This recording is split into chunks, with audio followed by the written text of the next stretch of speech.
సాయంకాలే తు స్వయం విష్ణు త్రయామూర్తి దివాకర.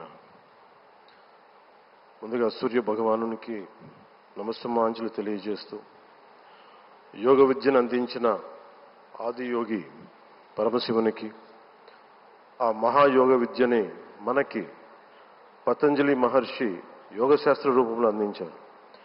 వారిరువురి పాదపద్మములకు నమస్కారాలు.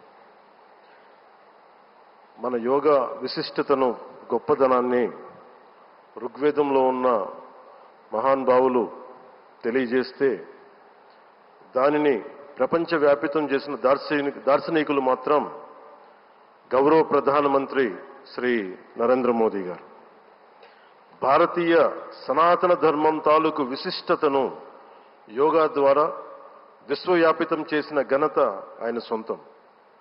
యోగా సాధకులు ఎంతటి దృఢచిత్తాన్ని కలిగి ఉంటారు, ఒత్తిడి జయించి సంకల్ప సాధకులుగా ఎలా నిలబడతారన్న దానికి కూడా మన గౌరవ ప్రధాని శ్రీ మోదీజీ గారు నిలువెత్తు ఉదాహరణ.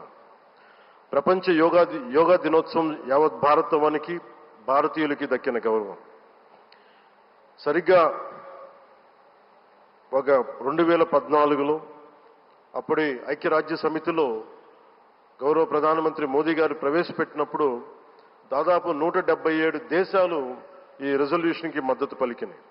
ఇంతమంది మద్దతుని కూడగట్టగలిగి ఈ రోజున మనకి 2015 నుంచి యోగా దినోత్సవం ప్రారంభమైంది. ఈ రోజున గౌరవ ప్రధానమంత్రి మోదీజీ గారి పిలుపు మేరకు మనం మొదట విశాఖ 11వ యోగా దినోత్సవ సంబరాలకు వేదిక అయింది. శ్రీ మోదీజీ గారి సమక్షంలో గౌరవ ముఖ్యమంత్రి వర్యులు శ్రీ చంద్రబాబు నాయుడు గారి కృషితో ప్రపంచ రికార్డుకు వేదికగా నిలిచింది. విశ్వనరులు మోదీజీ గారి పిలుపు మేరకు యోగా ఒక వన్ ఎర్త్ వన్ హెల్త్, ఈ ఆరోగ్యం థీమ్ని ఈ వేదిక నుంచి ప్రతి ఒక్కరూ ముందుకు తీసుకెళ్లాలని మనస్ఫూర్తిగా కోరుకుంటూ, ఇక్కడ ఆసీనులైన మీ అందరికీ, ఇక్కడికి వచ్చేసిన ప్రతి ఒక్కరికి కూడా పేరు పేరున నా హృదయపూర్వక వందనాలు, నమస్కారాలు. అలాగే గౌరవనీయులైన గవర్నర్ గారి శ్రీ అబ్దుల్ నజీర్ జీ గారికి, గౌరవ ముఖ్యమంత్రి శ్రీ నారా చంద్రబాబు నాయుడు గారికి, civil aviation minister Kinjarapu Rammohan Naidu గారికి, అలాగే మనకి AYUSH minister of state independent charge Shri Prataprao Jadhav గారికి, అలాగే వేదిక పైన ఉన్న ప్రతి ఒక్కరికి, గౌరవ కేంద్ర మంత్రివర్యులకి, రాష్ట్ర మంత్రివర్యులకి, ప్రతి ఒక్కరికి పేరు పేరున ధన్యవాదాలు తెలియజేసుకుంటూ సెలవు తీసుకున్నాను. జై భారత్, జై హింద్.